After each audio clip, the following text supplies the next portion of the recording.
Well, excuse me. Hello, everyone, and welcome to another edition of Fantasy Football Fever. It is Tuesday night, October 28th, 2025, wherever, whenever, and however you're watching. Thanks for making this part of your week. My name, of course, is Timothy McClellan, and joining me as always, hitting home, is our good buddy John Flynn. Howdy, partner. How you doing tonight? I'm pretty good, even though I'm still recovering. Double time, I guess you could say. One from my fantasy matchup and one from my Sunday matchup with the Cowboys and the Broncos. But we'll kind of go through all that a little bit later. All right. So what do we say? Let's take a look at the scores from last week, shall we? Okay, just to let everyone know, we will be without the services of Mr. John Natali, our league commissioner. He has a very, very early shift that he has to work tomorrow. So unfortunately, he will not be joining us today. But let's go ahead and carry on. We'll carry on with the show just the same. Starting with our league matchups from last week. And yeah, let's go ahead and get this one over with right now. Uh, yeah, I was going up against Dino, of course, has the best record in our league. He defeated me by a score of 140.76 to 116.92. And there was three reasons that I came up short. You'll notice my cursor. There's one reason. There's the other reason.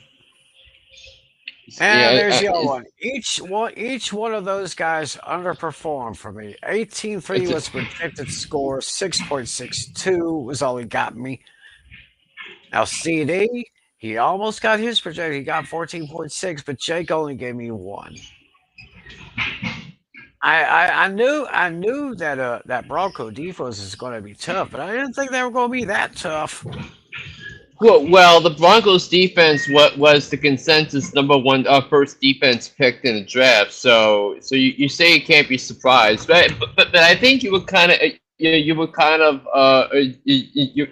illusioned by the thought of the Broncos giving up 32 points to Jackson Dart of the Giants last week. So hence why people thought that the Cowboys would do better, but yeah, I think and also that pretty much puts an end to the fantasies of Dak Prescott winning the MVP this year, because Uh, he was dreadful last year on against Denver. yeah, unfortunately he was. So, but I guess the only real good thing come out of it, I got 25.5 points from Rasheed Rice from the big win last night against the Commanders. I got 14.1 from Zay Flowers, got 12 from Bobby Wagner, 14 from the Chiefs defense. They only held the Commanders to only 7 points total last night. Meanwhile, Dino got 25.36 points from Jalen Hurts, a big 33.3 points from Tucker Kraft macaroni and cheese. I'm telling you, that tight end is really getting up there. I like this guy.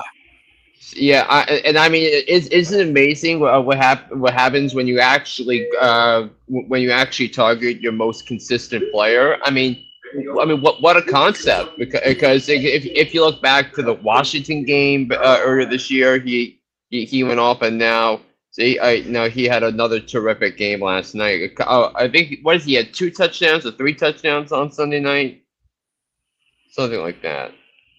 That sounds like something like 2 or 3. I mean, he did have a great Yeah. night. So Yeah, I think he had 7 catches for 124 yards and 2 touchdowns. I think that's what it was. and Dino also got 13.5 points from Josh Jacobs, 14.4 from Devontae Smith, got 16 points from that Charger defensive special teams, and he got 8 from Evan McPherson. Looking at my bench, I really didn't have that money on the bench here. The high 10.4 from Chuba Hubbard, and he didn't really leave that much on his bench either. So, I mean, not a great time to have either Chuba Hubbard or Rico Dowdle when they're being handcuffed. So you just might have to play them. Hope the one's value goes up so they can take the boatload of the running. But if you're a motor of Rico Dowdle or Chuba Hubbard, you're not very happy right now. yeah. So with that victory, Dino goes to 7-1. Meanwhile, I have dropped my sixth straight matchup. I'm now 1-7. I really, but I do have a couple of players I've kind of been looking for, and I put in a couple of waiver reports. So hopefully those guys will be heading my way here. Meanwhile, going to this matchup between Alex and David, pretty close matchup here with Alex winning 140 even to 135.48. And seeing here some good points here. Bijan Robinson, despite a losing effort, but he only got 5.8. That was very, very terrible. He did get 28.3 points from Jordan Love, got Yeah, 17.9 from, that was the big reason he won this week. yeah. Jordan Love's performance on Sunday night. Oh, yeah. They get 17.9 from Javonte Williams, got 20.9 from Jalen Waddle, 15.9 from Mac Hollins, 14.9 from Cal Pitts, 10 from the Eagles defense special teams, and 13 from Indy Bargalis from New England. Yeah. Yep, you said it right. Indy Borregales. So the kicker the Patriots drafted in the seventh round, sixth or seventh round of the draft this year. And meanwhile, David got good points from Drake May, 26.28, 20.1 from Devon Achan, 11.4 Stephon Diggs, 18.4 from Rome Odunze, 21.1 from Jamar Chase, 14 from the Patriots defense special teams, and looking down at their, well, look at that, only 9/10 of a point left on the table for Alex's side on the bench. Meanwhile, George Pickens, 14.8 and 19.7 from Kamani Vidal. Yeah. And so with that matchup in the book, so Alex moves up to 3-5, and that's the same record David has right there. They're both 3-5. Uh, let's uh, let's talk about your matchup with the tally here. Mhm. Yeah, go Yeah, ahead. I think we know the real reason the talent didn't show up, Tim. See, Let me see. because I mean, come on, let's be real here. I don't think Natalia wanted to get embarrassed, but by his awful fantasy management this year. I got 4.8 from Baker Mayfield. Wandale Robinson only got 7.8. Two points from Zaire Franklin. His only bright spot was Breece Hall with a huge 32.86. Got 14.1 Yeah, from J.K. Dobbins, 11.6 from Jordan Addison, 17.8 from Dallas Goddard. Meanwhile, his bench scores 20.8 left on the table from Khalil Shakir and 10.3 from the X-Man, Xavier Worthy. So, so looking at your side of the board, got some good points from Jackson Dart. Terry McLaurin back in the lineup and did pretty good. Chris Olave, Cortland Sutton, Jordan Brooks, And big 20 points from Chris Boswell. So, Yeah, Boswell is going to be in contention for first team All Pro kicker again this year. mhm. Yeah, it looks like the only points left on the table was David Njoku with 13-7. So, I mean, I was without Lamar Jackson. I had no Lamar Jackson. I had no Garrett Wilson. I had no Nico Collins. They were all out with injuries. Yet I still won, and now I'm 6-2. and that means the tally goes down to 3-5 here. Going to this next matchup, we got Lucas and Casey, and Lucas won this matchup by a score of 154.08 to 143.68. Lucas got some pretty good points from most of his players, including Justin Herbert, James Cook, Isaiah Pacheco, DK Metcalf, Keenan Allen, and Tedroa McMillan. Looks like they did pretty good there. Looking at his bench, huh? Left 24.1 points on the table from RJ Harvey, who, thanks to three touchdowns from RJ Harvey in that game against Dallas. And on the other side here, Casey was able to get 23.18 points from Daniel Jones, 25.5 from Chase Brown, 14.4 from Justin Jefferson, 23.5 from Michael Pittman, 26.9 from Troy Franklin, and 12 from the Browns defense and special teams there. So there was and looking at this is his bench total. Well, Patrick Mahomes left him 22.96 on the table over on Casey's side of the board. So with that I being mean, I found it insane. I mean, who had Patrick Mahomes? Just, Casey, I mean, he had Patrick Mahomes on the bench. yeah. So, and who did he have starting again? Because I just got out of my train. He had Daniel Jones. Yeah, I mean, it's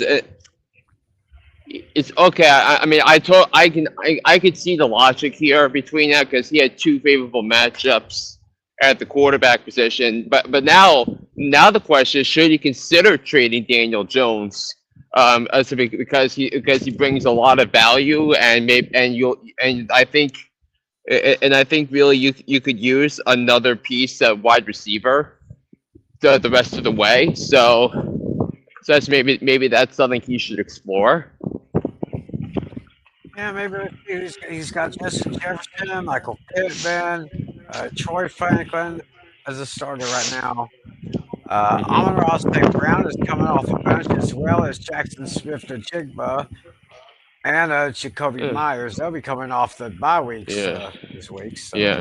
Or if not, you can definitely upgrade a running back if you have Jackson Smith and Jigba and Amon-Ra St. Brown, then I mean, oh yeah, Casey. I mean, if his RB2 spot is upgraded, yeah, he could.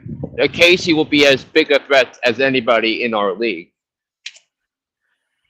yeah, that's true. So with that victory, Lucas goes to 6-2, while Casey is at 500 now with a record of 4-4. And finally, we had our man Andrew taking down Adam by a score of 165.8 to 131.52. Giving them points for Andrew was Bo Nix with 23.78 points, big day for him, and a big 33-4 from Saquon Barkley. T. Higgins got him 11-4. Lab McConkey with 21-8. Aronde Gadsden with 18-7. Jack Kennedy with a respectable 19.1, and the Broncos defense and special teams got him 10 points. 15 points from Dicker the kicker. And looking at bench total, Caleb Williams left 11.8, and Matt Prater for Buffalo 12.0 even. And Adam, let's see where he had 23.22 from Josh Allen. There's the big man, Jonathan Taylor. We have some comments about Jonathan Taylor coming up here in a little bit. He got 37.4. Yep, and Jonathan Taylor was the number one scorer in fantasy this week. Nobody scored more points in fantasy than he did. Mm-hmm. Got 14.3 from George Kittle, 22.9 from Travis Kelsey from last night's game, and Colts defense special teams got him 11 points. Meanwhile, his bench players, Aaron Rodgers left 16.76. Chase McLaughlin got 17 on the bench here.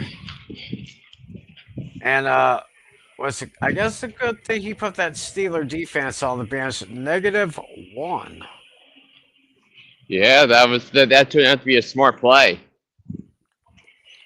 And so with that, And uh, given John Natale's generous scoring for defenses, seeing the negative for defense is super rare. So, because I know in regular scoring, I had the Vikings defense in one of my other leagues, and they gave me a -2. yeah. So so with that victory, that moves Andrew to 5-3, and that puts Adam down to 2-6. So that's how the scoring went in our league last week. Now we go ahead and look forward to this coming week. And I have a matchup this week against Alex. Let me see if we can pop those numbers up here.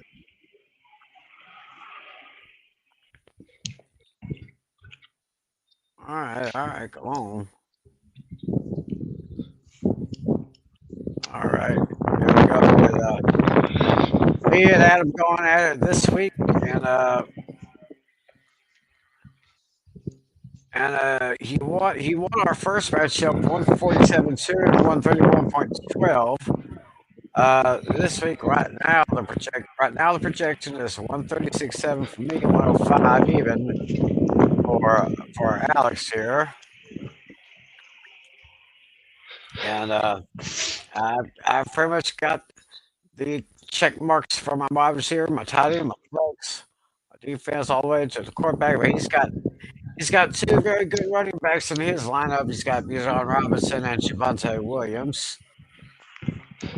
So let's see. I'll see my bench here.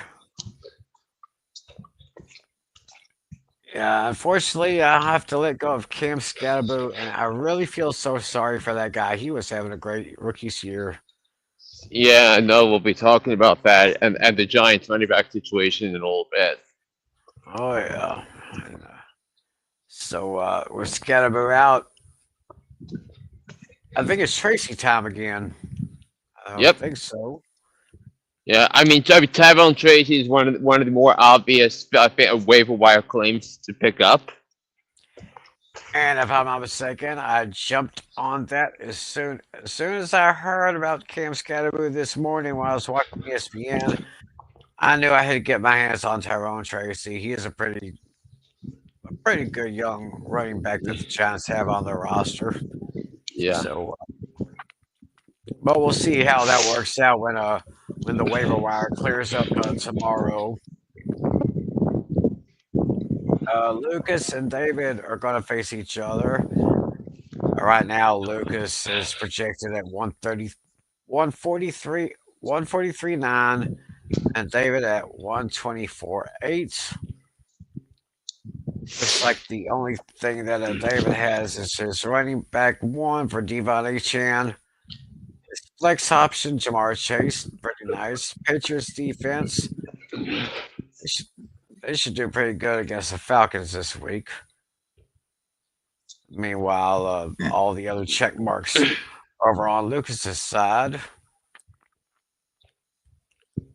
So AJ Brown, well, Eagles are going on the bye. So, hmm.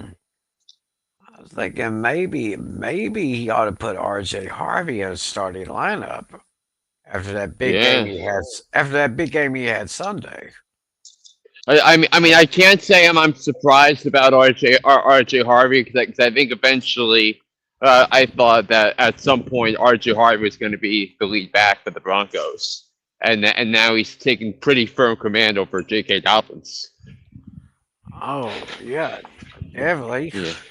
Yeah, so it's Uh, not a matter of if, it was a matter of when, and right. I thought that was a great pickup by Sean Payton and Sean Payton in the draft.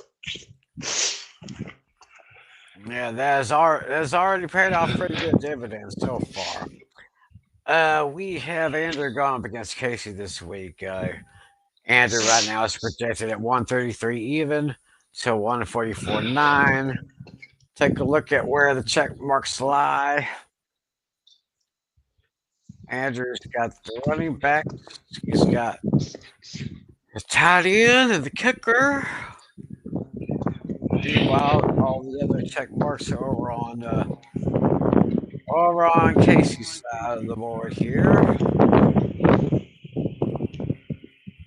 If I take a good look at this thing, you could get some huge points over here from JSN this week against the Commanders. And looking at the bench players, Browns are on the bye. Meanwhile, Andrew still has one empty spot on his bench that he can use if he wanted to. Yep. So, so that's how their matchup is so far. Over to this matchup, we'll have Adam against Natali. Oh, 134.3 for Adam, 90.3 for Natali. Let's take a look here. Okay, Natali's got two starters that are on the bye week. Meanwhile, all the other check marks are over on Adam's side of the board. See if any bench players will do so good. Maybe Rashid Shaheed Yeah. or maybe I, Brock Purdy, but he's still questionable going into the game against the Giants. Yeah, I mean, who knows if Rashid Shaheed is going to be an ex-New Orleans Saint by the end of next week? Because Adam Schefter is saying, on ESPN that there is a good chance that Rashid Shaheed is going to get traded between now and the trade deadline next week. So that's something else to keep in mind. Uh-huh. And if he does get traded this week, there's a good shot he won't be activated in time for his team's game on Sunday. Right. So, So if he does get traded, I mean, wonder where he would go. I think he would be a great fit for the Bills. Oh, for Buffalo. Yeah, Gotta I think I think he could be a receiver that expands that's able to go vertical down the field. And that would be great to match up with Josh Allen's skill set because I think if the Bills are able to acquire him, I think that would be a big plus for them. Oh, we'll take a look at that and see what happens between now and next Tuesday. Which would also be bad news for Khalil Shakir and Keon Coleman fantasy owners, and I have more on what I think is going to happen with them coming up in a little bit. Right, that is true. That is true. So that's how that matchup goes right now. And well, Flynn, you'll be going up against old Dino here, and as you see in the first week of the season, he defeated you by a score of 125.98 to 116.66. Right now, you have a projected total of 151.5, and he's got 107. Yeah, first place in the league is on the line here this week. So that is between the two of us. Oh yeah, so Looks like you got most of the check marks on your way. He needs a running back, and he'll have to get a defensive player on here because Zach Bond and the Eagles are on the bye this week. And I think the bias this week. Let me get this straight. There, the Eagles, the Jets, the Browns, and I think is there one more team that's on the bye this week? That would be the Bucks. Yep, the Tampa Bay Buccaneers. Yeah. So for our friend Dashy who's watching, yeah, we remember to give our give the bye weeks. So let's see if there's anyone he can get off. Well, he's gonna have a lot of players on going on the bye this week. Matthew Golden's coming back in the lineup. So is Rico Dowdle. Uh, Dino. Hint hint. So this will be. I'll definitely be keeping up with this matchup. I mean, you're at 6-2. He's at 7-1. First place in the league on the line. Yeah, That is going to be an extremely interesting matchup right there. So, yeah. And remember, there's only and we're in the same division, so and only one bye comes out of that. So yes, right, so if Diana wins, he'll be up 2 games plus the tiebreaker. So because he beat me twice. right. So so this feels like a potential 1 seed clinching win if Donald's able to pull it out. If he doesn't, it's going to be game on between now for the next game on for the next 5 weeks leading into the fantasy playoffs in our league. Oh, definitely. So, oh boy, Huge, I huge would game this not, week. I would not want to bet the farm on this one. Yeah. So that's basically that's the report here for our fantasy league. Now, as we get into the headlines, yeah, let's talk about Jonathan Taylor. I mean, he has had a very good season. In fact, he has scored at least one touchdown in every single game so far this year. I did. Let me see if I can pull up the screen here. I'm gonna pull up the screen showing his current stats and his projected stats here. Here he is. If we, we can get that screen up there. There it is. Yeah, we're looking at Jonathan Taylor's numbers here. This is for regular season, his projected totals in his last 5 games, and for his career here. So already he has racked up a total of 850 rushing yards. He's averaging 5.9 yards a carry. He's got 12 touchdowns. Longest one was an 80-yarder. And he's helping his own cause in the receiving department with 25 receptions for 206 yards, which is an average of 8.2 yards a catch, and 2 touchdowns there. Look at these projected numbers. I mean, if he keeps going the pace that he is, 1806. Now, that's pretty big in and of itself, right there. Right. 1,806 yards. Yeah, and he is on, and he's actually on pace for 2,000. He's on the same pace as Saquon Barkley was for his 2,000 yard season last year.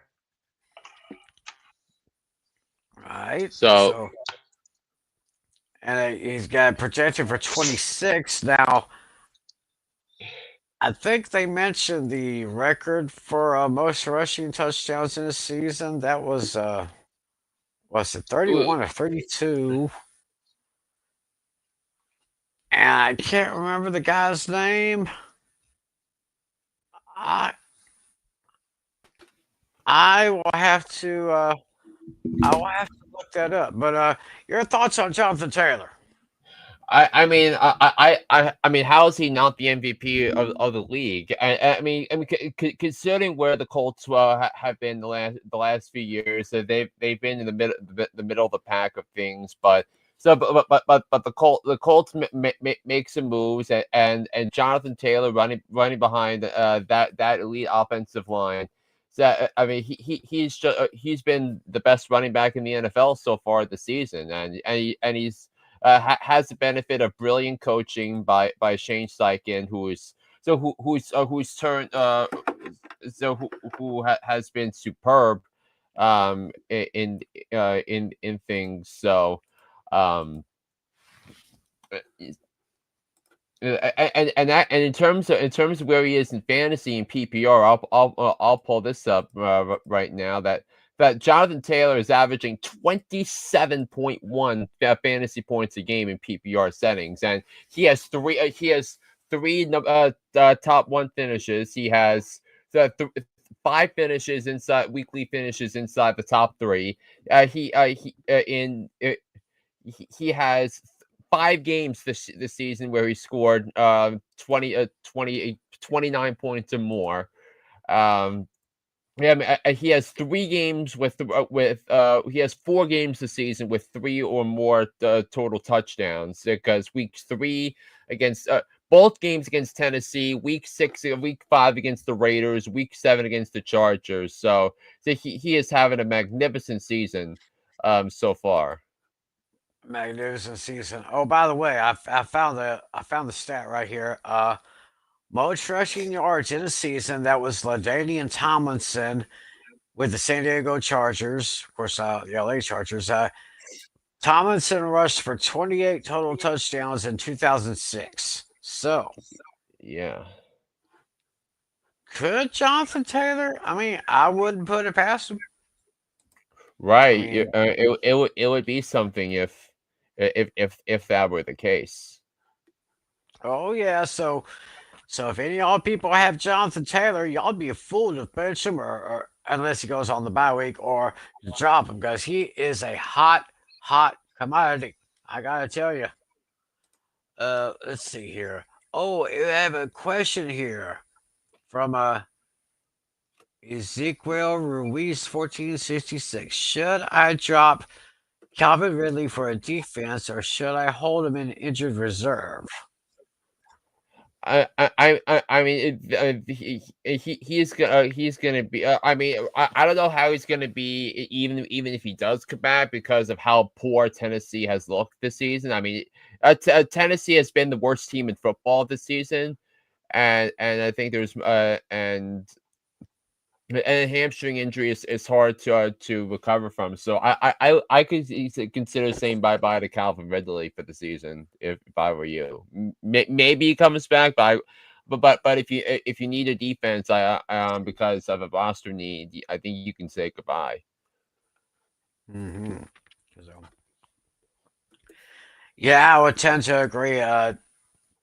Tennessee is pretty much one of the bottom feeders in the league. They'll probably get probably a top 5 draft pick next year. So yeah, that's kind of what I'm thinking right there. And we have Vampire Luke, our buddy Vampire Luke. James Cook is him. No doubt.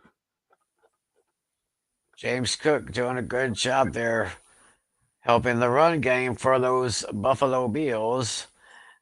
Now we go to someone. Now we go from a player who's very good to a team that's pretty bad. I mean, the Pittsburgh Steelers, they have a good offense, but it's the Steelers defense that's kind of got me scratching my head. Um, Yeah, I think that's the most shocking of all the defense performances so far this season, and it is that of the Steelers, and that they rank in the bottom quadrant. They rank 31st in passing defense. They rank 18th in rush defense, and you would have to think, where TJ Watt has been relatively healthy, that they would be able to play at a high level, but that is just not the case right now, and and I think the Steelers need to consider making a change at defensive coordinator, because right now Terrell Austin isn't cutting it, and even if you look even if you look in fantasy purposes, in that that the Steelers have given up the second most points to tight ends, the third most points to quarterbacks, the fifth most points to wide receivers, and only the 12th fewest points to running backs. But it wouldn't make a difference either way right now, because Jonathan Taylor is having a season for the ages on his front. So Oh yeah, that's definitely a case right there. Let's see. So we talk about John Taylor. We talk about Steeler defense. Talk about a guy who could still be in the talks for MVP. Baker Mayfield. Was this past week a bad game or a bad sign? I honestly think this was a game where he really didn't have to do much. He was just making sure the critical mistake was not made, because the Saints were sloppy. The Saints were pretty much sloppy all game long, and the Saints have been arguably the worst team in the NFC so far this season. And if you really look into everything, and Baker Mayfield actually wasn't that what wasn't that great, but again, he really didn't have to do much because he was better than whoever the Saints put out. And Spencer Rattler got benched in the middle of the game, and Tyler Shuck was called in to back him up, and the Saints announced today that he's going to wind up being the starter. Uh,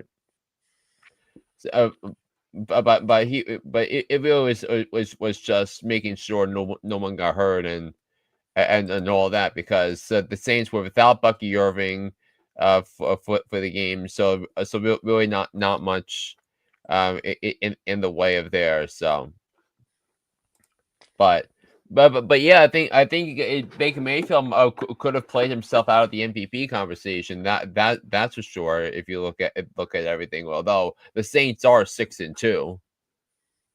Right. So Baker Mayfield's probably worked his way out. So is Dak Prescott after last Sunday. So Jonathan Taylor, pretty much the front runner in this one here. We gotta talk about that terrible injury to Cam Skattebo. They decided to put him on the IR this week. So It's Tyrone Tracy is a big name for the Giants as far as the backup running back is concerned. His name's big on the waiver wires. Anyone else that could step up? Who is the other running backs that got on the roster? I mean, they have Turbo Miller, they have Devin Singletary, but really at this point, Devin Singletary is at best a backup, and he could even be third string, even with the Skattebo injury, because I think Turbo Miller is going to be activated, promoted from the practice squad to the active roster. So I think he's going to be he might get some opportunities as well. So that was a gruesome looking injury. In fact, it was a dislocation of his ankle on a hip drop tackle that wasn't called for a personal foul, which I was kind of infuriated by, because like there were like four game changing calls in that game, all benefited the Eagles, because that tush push in earlier in the game, which was ruled down, and Hurts fumbled the ball, but he was called down before Kayvon Thibodeau picked it up. The play it wasn't called, and then 2 plays later, Saquon had his second touchdown of the second quarter of the game there. And you had that. Then you had a 61-yard touchdown pass from Jackson Dart to Darius Slayton that was called wiped off because of supposed offensive pass interference, but it was clearly the defensive back that was doing the interference yet with that. So it's just simply a horrendous day at the office for the officiating uh, uh, uh for for the refs in that game. Yeah, referees making those bull crap calls again. So when we go on the air next Tuesday, the trade deadline will have come and gone. Um, I think Natalia left something earlier in our group chat on Facebook. Said Tyler Lockett expected to sign with the Raiders. What impact will he have with them? Now that Uh, would be an interesting pickup. well, I mean, you look at, I think you look at that, and you look at previous relationships he's had with Pete Carroll. Of course, the two of them go way back, and then Geno Smith was the quarterback there for a couple of years together in Seattle. So um so that would be great. Did he actually sign already? Because it wasn't. Yeah, he did indeed join the Raiders. So um Oh, so it's already a done deal. yeah. I mean, and then in terms of what Pete Carroll said to the press regarding him, I mean, he's putting some high expectations on him. So you have to think that maybe if the Raiders trade Jacoby Myers, and I think there's a good bet that he gets traded, so that he could be in line to be a potential fantasy league winner, if they keep targeting him. Okay. Okay. Now I want to ask you this question. From a point of view of the Cowboys. Cowboys are saying they should try to get Max Crosby from the Raiders. There's another source that said that the Cowboys would probably be better off if they got Miles Garrett in a trade. So my question is, um, first name that comes to my mind is Trayvon Diggs. He really has not played up to his full potential, at least last couple of years with the Cowboys. He's just not played too well with them. So maybe trade Trayvon Diggs for one of those guys. I don't think that would be useful to the Cowboys if they traded for Garrett, because I mean, Garrett is great, but the contract is just ridiculous. So the one he signed with the Browns in the off season, because where he's getting paid $40 million a year, and I don't think the Cowboys can afford Wow. another contract. But I mean, remember, they wouldn't pay Micah Parsons, but then they say, Right. let's trade draft picks and sign and trade for Miles Garrett instead. That would be quite an awkward message to send out to the league. But then on the upside, the Cowboys do have four first round draft picks over the next 2 years. Yeah, So but hopefully they can build up on the defense with those draft picks. yeah, I just think they need youth and athleticism on that defense. I think especially looking, they need of a Micah Parsons, someone who can try to replace Micah Parsons, someone to get after the quarterback, because I really think the front seven is what I'm more concerned about than the secondary. Right. So it's because if you can't get to the quarterback, it makes it hard for you to stop the other team. Yeah, that's true. That's true there. So, uh, anything else we need to discuss here? Yeah, I mean, we could also talk about some a big name that came roaring back to the scene this weekend, and it was Saquon Barkley. Now, Barkley Oh did leave. yes. Yeah, Saquon Barkley did leave the game early because his groin acted up, but he had 14 rushes, 150 yards, including a 65-yard touchdown run, the second play of the game, and then he also had a receiving touchdown. So it clear by far his best performance of the season so far. So is it clear to say that Saquon Barkley is back? Well, that was a great game that he had. I mean, if I can see something like that over the next couple of weeks, I can definitely say he's back. But his first game with at least 100 yards rushing here, yeah, it was very good. But I want to see what more he can do in the next couple of weeks. Yeah.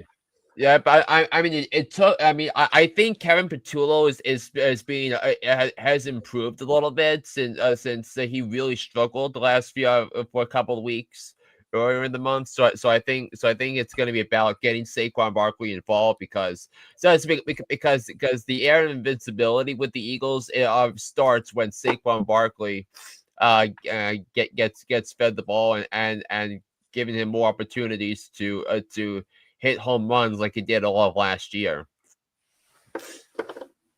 Yep, that is true. So let's see here. Try to come up with a question for our trivia time. I think it is trivia time, is it? And actually one more it's, one more thing how about Drake May, the season that he's having, and he's currently currently QB3 for the season. I guess because he's been incredible, and he had another great game against the Browns, and actually in PP Drake May is now the number 2 fantasy quarterback in the NFL so far, and he had another great performance against the Browns. 282 yards, 3 touchdowns, 1 interception, and he's had 6 weekly top 10 finishes, and he scored 20 or more points in 6 of his last 7 games. Yeah, so not bad there. So let's see here. Am I looking at the right thing? So yeah, as I said, I think those Patriots could overtake the Bills that win the AFC East. I mean that Yeah, is yeah. a I mean, strong possibility. yeah. I mean, the Patriots are 6-2. The Bills are 5-2. The Patriots have the Falcons this week, while the Bills host the Chiefs. Right. So we'll take a look here. So yeah, that's gonna be a very interesting matchup. Patriots and Chiefs. Is that coming up pretty soon? The Bills Chiefs is this Oh, week. Oh yes, Bills and Chiefs. That is must see TV right there. If I Yeah, wasn't able to watch any game, if I was only able to watch one game this week, I might actually watch Bills Chiefs yeah. because that would be a definite going right there. So okay, so I think now we could do trivia time. I tried to come up with something during the show or maybe before the show. This is just a random question. So I was just thinking of a question I could ask. Um, this basically has to do with defense here. So the question is, which player holds the NFL record for the most sacks in one game? Ooh. Okay. Most sacks in one game. And remember, Yeah. they first started recording sacks in 1982. So, you got anything? I wound up not getting anything this week. So No harm, no foul. So I guess with that, we could go ahead and talking about. Oh, here comes our friend Dashy. Oh, wait a minute. Before we get Dashy, before we get to your question here, we have a start and a sit from Mr. Flynn. all So, right. So so that the floor is yours. I mean, it's been a while since we've done this, so I'm gonna give you my starts and sits for the week. So my fantasy sleeper of the week. I'll start with that. I'm gonna go with Bam Knight of the Arizona Cardinals. Now, this is another week where the Cardinals are gonna be without Amari Mercado, and of course Trey Benson is on the injured reserve.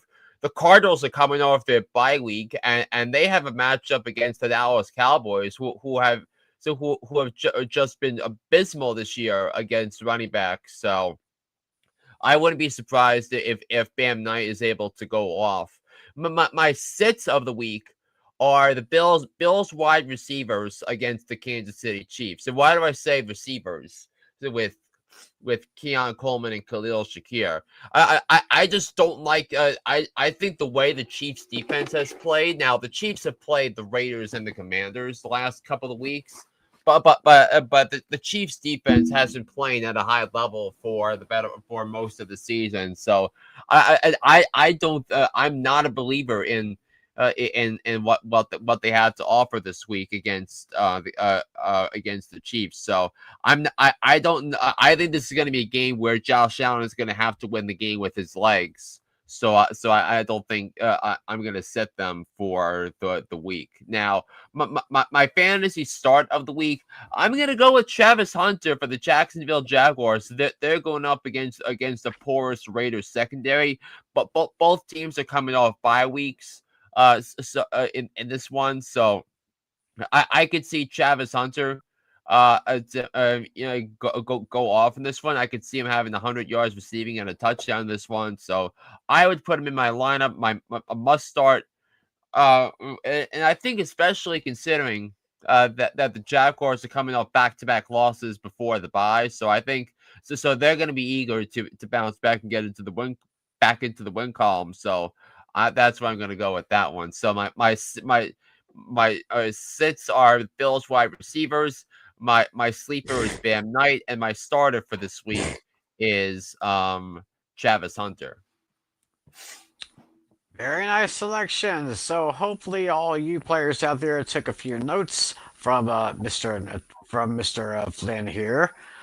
Oh, before we our friend Dashy had a very interesting question, and Yeah. I think I may know. Oh, let's pop it up again. Jets beat the Bengals in the Mangold Miracle. Name other miracle games that featured either the Jets or the Giants. Trigger warning. Trigger warning. Yeah, I know the one with the Giants. I know the one with the Giants, but Two of them.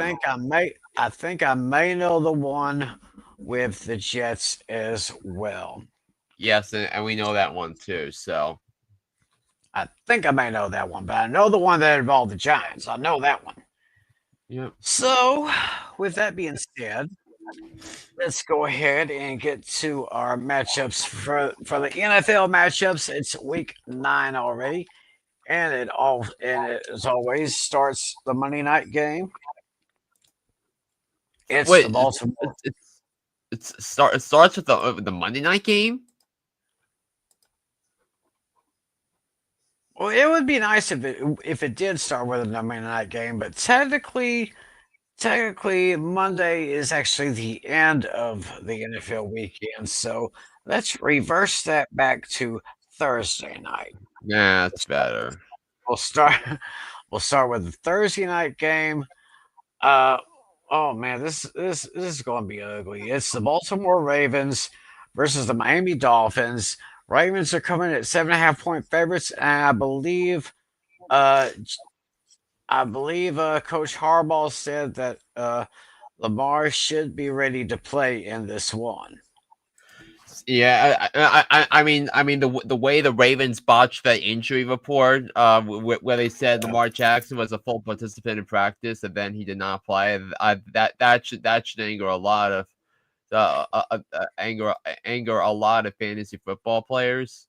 Um, so who had Lamar Jackson. Luckily for me, I had a good backup in Jackson Dart on Sunday this past week, but yeah, in this game, I'm gonna pick the Ravens. I just think the Dolphins winning last week against the Falcons was a fluke.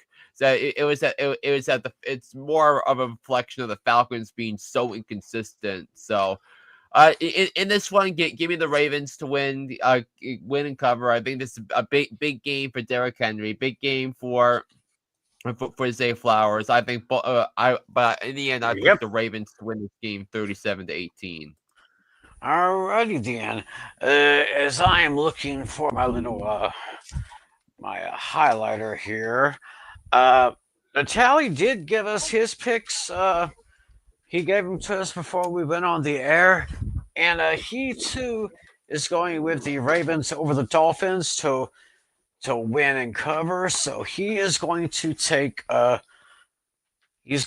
Ravens over the Dolphins by a score of 27-17. So that's what Natalie says right there. And Flynn has stepped out a bit, but he'll be right back. So with that being said, let me give my pick here. Boy, so Dolphins are just having a very terrible team. Even though the Dolphins did get a victory last week, I'm not letting Chris Greer and Mike McDaniel off the hook just for that one win. I'm not going to let them off that easy. They still got basically a half season to go. But I'm thinking either one or the other will be gone either before the season is over or maybe after the season. But one or both is going to go.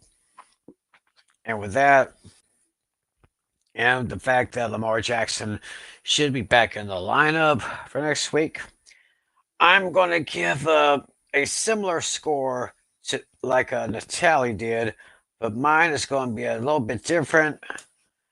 I'm giving the score Baltimore 28, Miami 18. I say Baltimore wins and covers this one.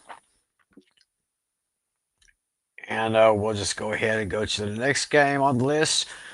The Chicago Bears are heading into Bengal country over in Cincinnati. Bears are coming in at 2.5 point favorites. And let me give it a tally. And a tally said he's picking the Bears over the Bengals 24-20. So he takes the Bears to win and cover. I will most likely do the same thing as well. I think the Bengals still are without Jordan Love, or not Jordan Love. I mean Joe Burrow. Man, I don't know what's wrong with me tonight. I'm trying to fight drowsiness so I can get through this show. So there'll be no problem. So it's Joe Burrow is still out. Chicago still has their quarterback, so I'm gonna go ahead and take the Bears too. 2.5 more favorites. They'll cover that no problem. Give me a score of 26 to 20. Give me the Bears over the Bengals. So I think Cincinnati is gonna bounce back and win this game, but I just don't think Cincinnati is gonna make the playoffs per se. But I just think the issue with the Bears is that they've had inconsistent quarterback play, and that's really holding them back. Now, Joe Flacco was good, not great last week, and he needed to be great to overcome all the defensive atrocities that the Bengals inflicted upon their fans on Sunday, giving them 502 yards of offense to Justin Fields and the Jets, but. I do think the Bengals are going to bounce back in this game, and I think and I think with the Bears secondary banged up, I think that's going to leave a room for Jamar Chase and T Higgins to go off. So, give me the Bengals to win this one, 27-21. Oh, so Flynn is going with the Bengals in this one. Interesting. We'll see how that goes here, and from there we have we have the NFC North matchup. The Vikings going into Detroit to take on the Lions. The Lions are 8.5-point favorites, and according to Natali, he's got the Lions winning and covering no problem with a score of 31-20. He's taking the Lions. Yeah.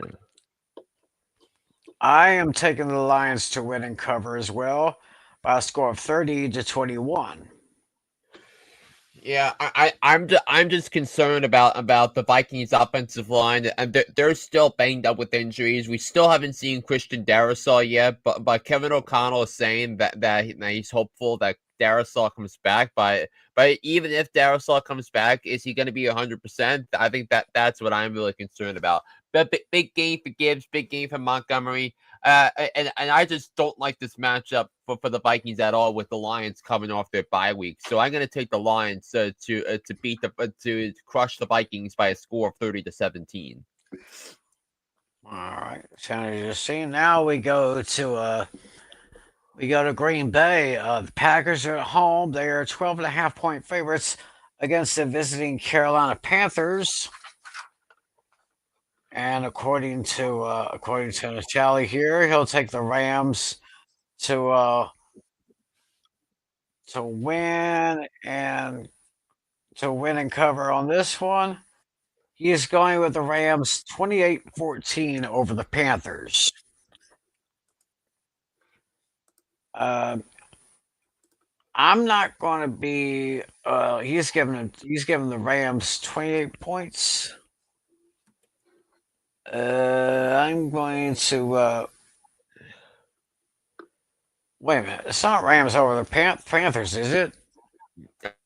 No, it's Panthers over the Packers. And the Panthers. I guess he misspelled. I guess he gave the wrong matchup here, but I guess he's taking the Packers over the Panthers.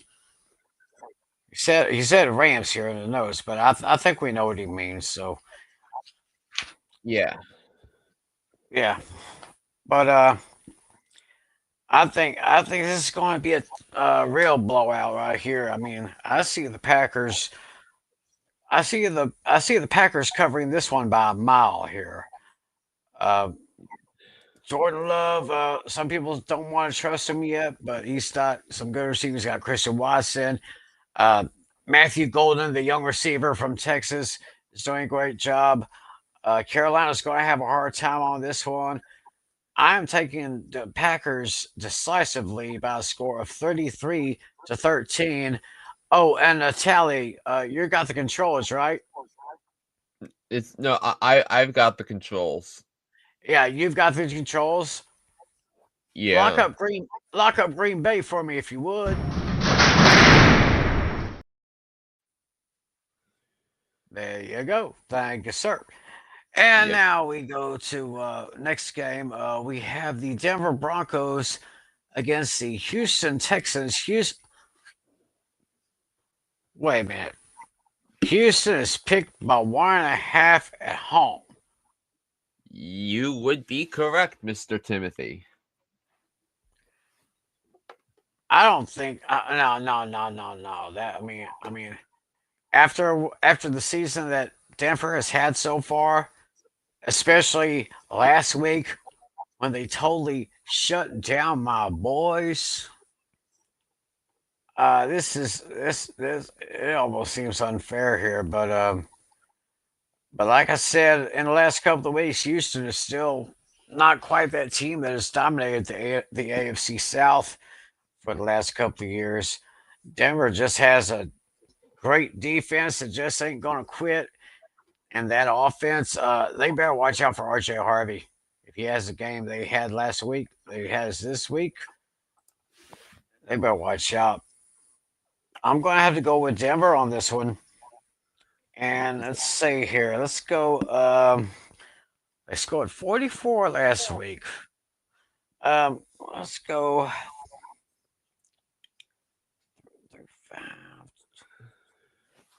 I will take Denver over Houston by a score of 35-24. Ooh. Italia's got this one a little bit closer than a lot of people think. He's going the Broncos over the Texans 26-23. Interesting there. Yeah, I mean, last week both of you picked against the Texans, and you were proven wrong. Well, I'll tell you right, it's going to be the same thing again. I'm picking the Houston Texans to win the game. I mean, do you know that the Texans have the number one scoring defense in the NFL? So they've only given up they've given up less than 15 points per game. So yeah, that's how good they are. And I think and I think Bo Nix is going to turn back into a pumpkin this week when he goes up against a real defense, unlike the Texas neighbors up to their north. So I think it's going to be a low scoring game. I think Houston, if Nico Collins comes back, he's got a big advantage because he's going to miss Patrick Surtain, who is placed on injured reserve this week. So I'm going to pick the Texans in a low scoring game, mind you.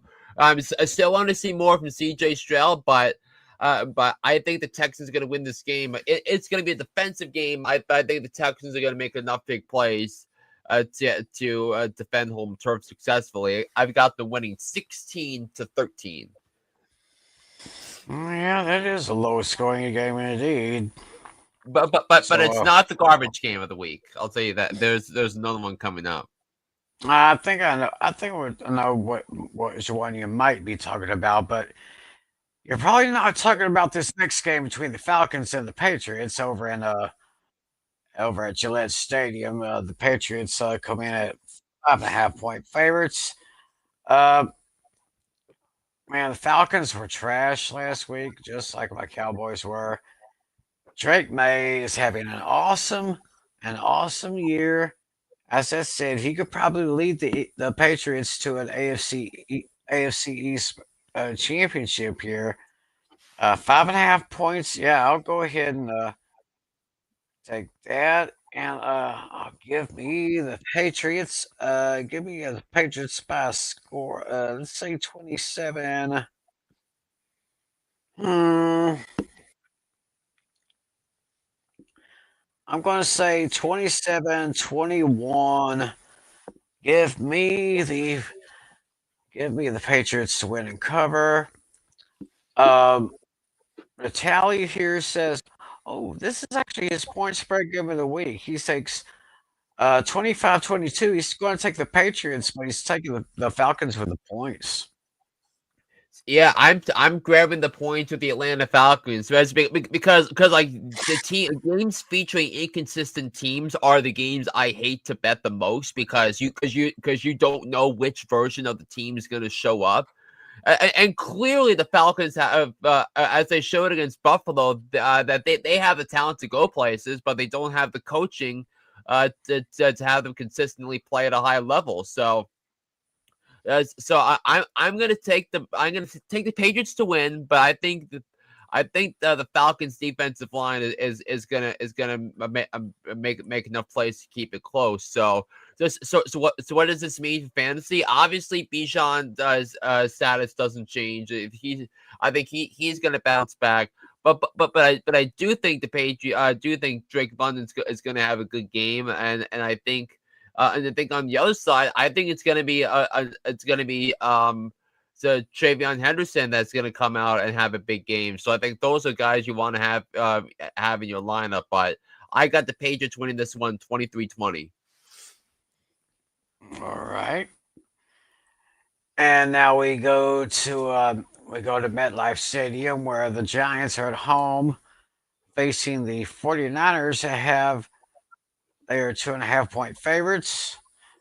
Uh, San Francisco still pretty much banged up, both on offense and defense. Giants really banged up with the loss of Camp Skattebo to the injured reserves. That's going to most likely bring in Tyrone Tracy there. Let's see what Natalie says. He's taking the 49ers over the Giants 27-24, which sounds like a pretty good score here. Uh, yeah, it's going to be a huge loss there for the. Not going to be that bad of a loss, but I am going to take the Niners. I'm going to take the Niners over the Giants by a score of 24-20.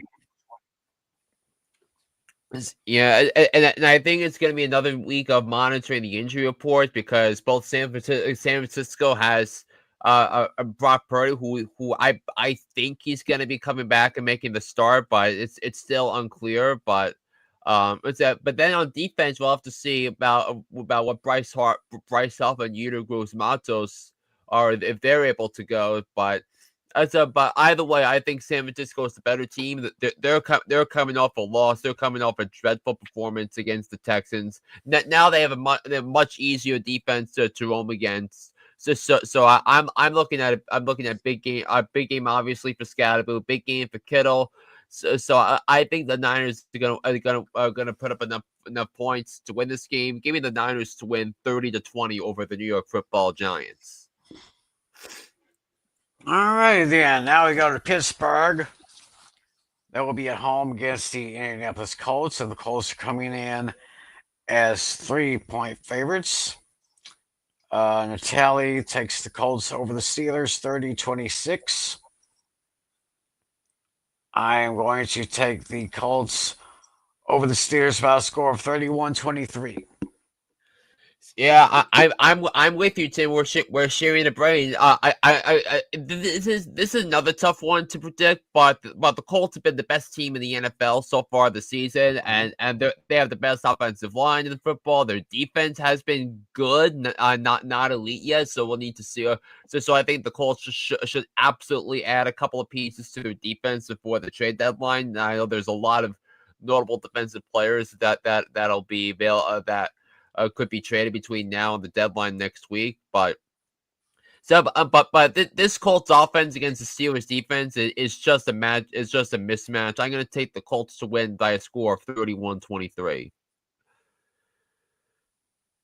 Alrighty then. So that being said, we go now to Tennessee, where the Titans are going to be at home against the Los Angeles Chargers. Chargers come in at 10.5-point favorites. The tally here, he's going with the Chargers over the Titans by a score of 29-16. Yeah, I'm going to do the same thing here. I'm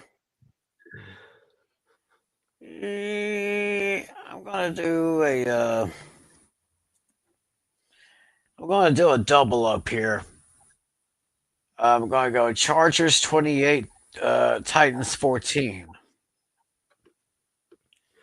I mean, I'm going with the Chargers as well. I just want to see how that backfield evolves, and I mean, because Kamadi Vidal came in and became the primary back, so we'll see how how that goes. And I also want to see if Arande Gadsden continues to pick up where he left off the last couple of weeks. He had 5 catches for 77 yards and a touchdown last week against the Vikings.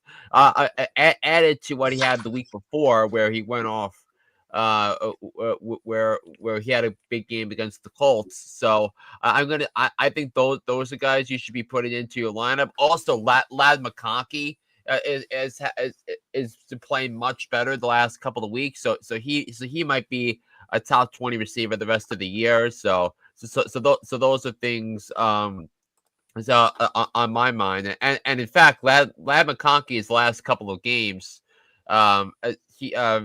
really his last 3 games he's had 7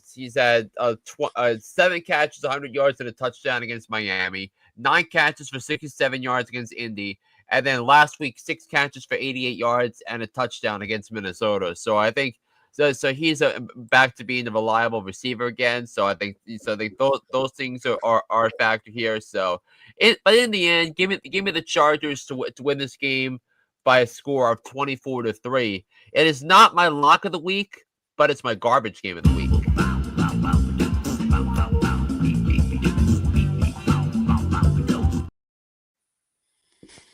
Now that was kind of unexpected. Actually, the next game, we got the Jaguars and the Raiders. Yeah, we'll do that one first. Want to do what first? Yeah, we'll do Jags Raiders first because you just mentioned it. So the Jags are 3-point road favorites against the Raiders. Each of these teams are coming off a bye week. So who do you got? Well, first of all, both Natalie and myself consider this our garbage game for this week.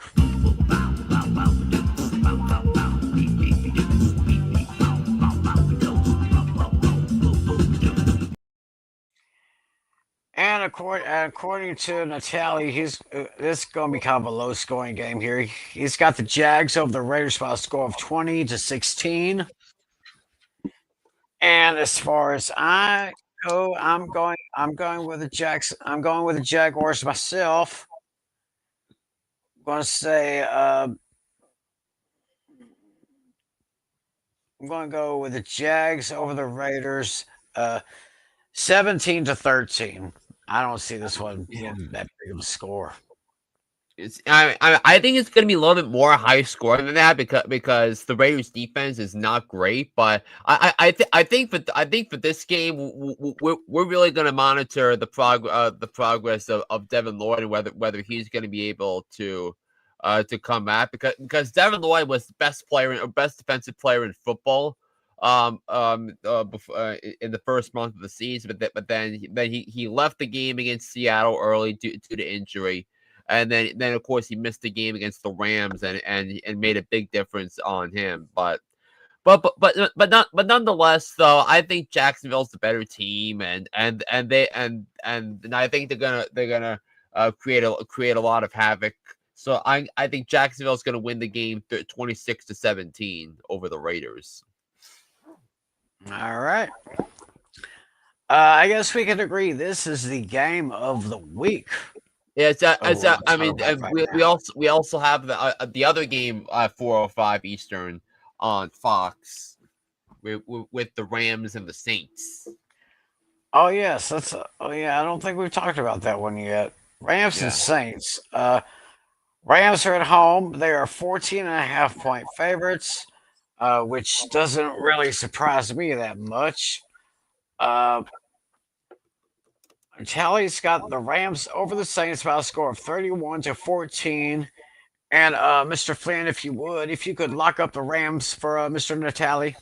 I'd say not just yet because I'll say because my score is 31-9 with the Rams over the Saints. I just think the Rams coming off their bye week and with the Saints starting Tyler Shuck against that defense, that's just not a viable matchup. And I also don't know about whether it's a good idea to start Alvin Kamara or not in this situation. So you got that. So, but even if Puka Nacua doesn't play, I still think this is a game where it'll benefit the Rams. Because I think the Rams are definitely a threat to go to the Super Bowl representing the NFC. So I have the Rams winning 31-9, and like the tally, the Rams over the Saints is my lock of the week. Alrighty then, and I am going to be unanimous in the decision. I'm taking the Rams over the Saints by a score of 30-13. Uh-huh. All right. Oh, if I'm not mistaken, now we can go to the game of the week. The Kansas Yeah. City Chiefs and the Buffalo Bills over in cold Buffalo, where the Chiefs will come in at 1.5 point favorites. According to Natalie, oh, he's taking the Bills over the Chiefs by a score of 32-30. Very, very close game. Yeah, I agree. This will probably be an aerial combat showdown, if you know what I mean. There's going to be a lot of scores set by airmail. So with that, and they're playing in Buffalo. Um, I'm going to give the edge to Buffalo. This is going to be a very close game. 28, 26. Yeah, 28-26. Buffalo wins a nail biter.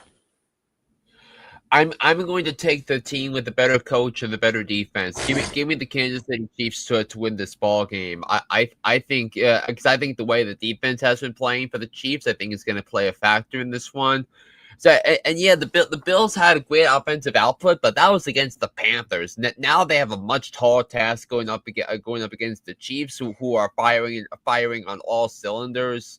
And it doesn't matter to me what the schedule was because 3 weeks ago they pounced the Lions on Sunday Night Football. So I just think right now the more trustworthy team, and the team and the quarterback who is number one in fantasy is going to be playing for the red and white in this game. So with weather, wind doesn't matter. I'm taking the Chiefs any day of the week. Chiefs 27, Bills 20. Alrighty then. Huh. That would be an interesting game to watch. I hope one of my local stations will carry that one. That might be a nationwide It's game a right there. nationally broadcast game. Everybody's going to get it. So everyone's going to get it. How Yep. sweet.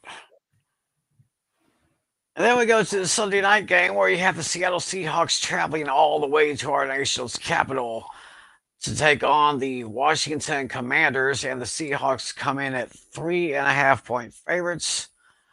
Um, Commanders are still a little banged up, even though Terry McLaurin is back in the lineup, and rightfully so, and he did very well. Well, I guess he didn't do too good last night against the Kansas City Chiefs, but Seattle's coming in. They have pretty good offense. JSN, I can see him getting at least 2 touchdowns in that matchup. So I'm going to take the Seattle Seahawks to win in this one. Let's give it a score of 26 to nah. Give me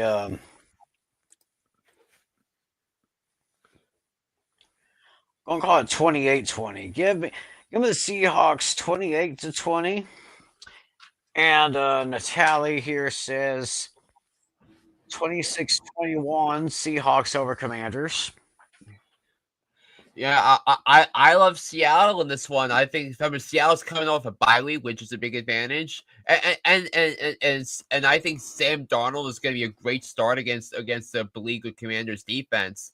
And basically, all of my preseason takes on the Washington Commanders were proven right on Monday night. They got exposed as being an old, slow defense. So and all the Chiefs had to do was wait for blown coverage, and the Commanders had like 4 or 5 bad reads on defenses, and all 5 of those plays, so the Chiefs racked up a lot of yardage. So I big game for Sam Darnold, big game obviously when you look at it for JSN. I could see Kenneth Walker having a good day coming off the bye. So give me Seattle to win this game 34-21 over the Commanders. I think it's gonna be a crusher. Real crusher indeed. And then last but not least, it's the Monday night game. It's my boys, Cowboys, coming off of the big loss against the Broncos. They're heading home, facing the Arizona Cardinals. Cowboys are 3-point favorites, and Natalie says he's going to take the Cowboys to win and cover with a score of 24-20. And I'm going to take. I'm taking the Cowboys straight up. I'm taking the Cowboys for a bounce back win. Call it 27-24. I actually thought this was the toughest game of the week for me to pick. So that's about because you do have the Cardinals that'll be coming off a bye week here, but Yeah.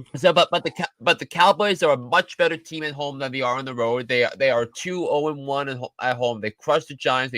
They crushed the Commanders. But I think just know if this Cardinals team is trustworthy or not. I had a lot of hopes for the Cardinals, but after that 2-0 start, they've lost 5 straight. So this is a game that can go either way.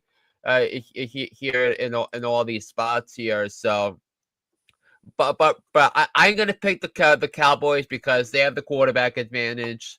So I'm looking at that as a potential factor here. Of course, as I mentioned, if you don't have if you don't have Zonovan Knight on your fantasy team, make sure he's on your roster.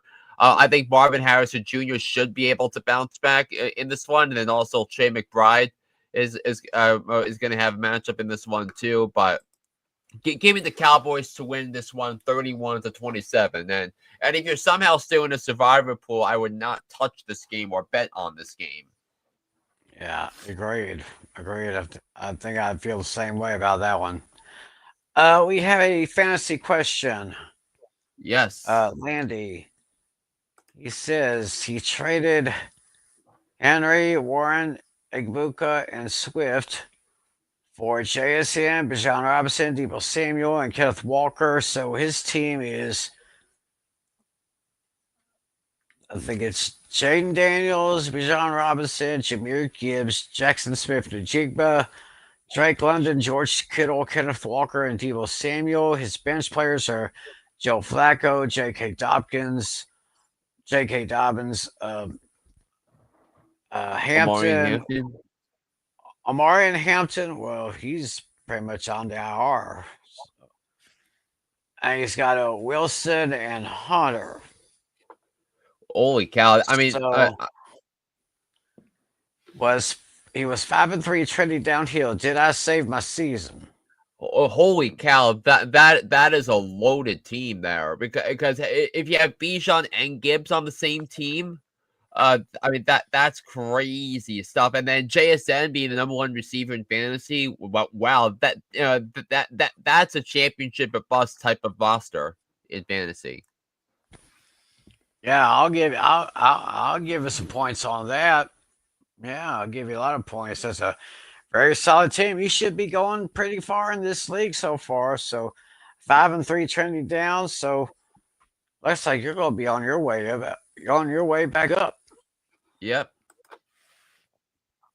All right, now it's time to answer the trivia questions. So we'll start with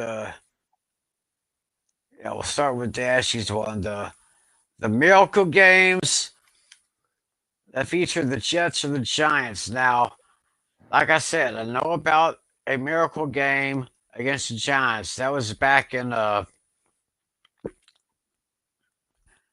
it 1980? It was the Giants. It was 1978. 78. Okay, I knew it was either late 70s or early 80s. It was the Giants against the Eagles. It was called the Miracle in the Meadowlands. I think the Giants quarterback was throwing a pass, but it somehow got tipped and it was intercepted by a young player by the name of Herman Edwards, Yeah. and he returned the ball for the touchdown, if I'm not mistaken. It's not no. So actually, what it was that this was before kneel downs were allowed. So the Giants were just trying to hand the ball off and go down to run out the clock. But it was a botched handoff, and and Herman Edwards who recovered the botched snap and returned it for a touchdown. Oh, botch snap. Yeah. That's what it Yeah, was. so it didn't take it only happened in the late '80s where kneel downs became a legal football play. Yeah. So you have that, and then you have the Miracle of the Meadowlands 2010 where the Giants had a 31-10 lead. Deshaun Jackson had a walk-off punt return touchdown for the Eagles in that one. And then the miracle, then the Jets miracle was the Monday Night Miracle at home against the Dolphins. The Jets had a huge lead. No, the Dolphins had a huge lead. The Jets came all the way back, um, and they wound up winning that game. Yeah, that's kind of what I was thinking. I was thinking it might have been that. So, Dash, you just let us know if we are correct on either one of those. Yep. And meanwhile, my question, of course, is which player holds the NFL record for most sacks in one game? Yeah. Yeah, I'm gonna go with OCU Minorum because I don't know anyone else for that one. O.C. Umanura. He's actually number 4 on the list. Well, actually, he's tied for second with 6 sacks in one game. He is actually tied with Khalil Mack in 2003, Adrian Claiborne in 2017, O.C. Umanura did it in 2007, and Fred Dean in 1983. Actually, the player who holds the record for the most sacks in one game, the late great Derek Thomas for the Chiefs. It was against the Seahawks on November 11th, 1990, and Derek ended up getting 7 sacks in that game. Wow. Yeah. So the late great Derek Thomas, probably one of the greatest defensemen that the Chiefs ever had. Hey, Dashy, are you still there? Hey, Dashy, if you're still there, let us know the answers to. He's got the answers right here. Basically, what we just said. Mm-hmm. That's what it was. Yep. 78 Eagles Giants game with Herder Edwards. The Monday Night Miracles Dolphins Jets. And of course, Miracle at the Meadowlands 2. Eagles Giants. Yep. That's what it was. So, pretty good stuff here. And I guess with that, we will go ahead and close this edition of Fantasy Football Fever. A little bit of a note for everyone. Mr. Flynn, unfortunately, will not be joining us next week, right? I will not be on the podcast next week. But I will try and provide the pick graphic along the way. So. All right. Then Mr. Natali should be back with me for next week's show. So, but of course, you've already got your first edition for this week of Hooked on Sports already up and available right now. You'll have your NFL picks sometime in a day or two. Yeah. All right. So be sure to listen to Hooked on Sports with John Flynn. Go on Apple iTunes, go to Spotify, go to TuneIn. And now you can also watch Hooked on Sports on his YouTube channel, the channel you're watching right now, John Flynn. Yep. And of course, tomorrow night, don't forget the Pain Game Pick'em show with me, Alex, and Lucas, 10 p.m. Eastern, 9 p.m. Central on the A Pizzle 90 channel. So, any closing thoughts before we wrap it up? I mean, I will not be. I will not be here until after next week. So if you have local elections, be sure you go out and vote. You exercise democracy's most fundamental right. So So make sure you go vote because local elections matter just as much as other elections. Very nice, very important. So with that being said, I think we will go ahead and put a tie, a ribbon around this one, and we've set it out, and that will be it. So y'all enjoy the games coming up when we're here week 9. I will see you guys tomorrow night for Parent Game Pick'ems, and we'll be back here next Tuesday for another edition of Fantasy Football Fever. So on behalf of our good buddy John Natali, and of course Mr. John Flynn over here, my name is Tim McKellen. Thanks for joining us, everyone. God bless you all. And as always, be a good sport. See ya.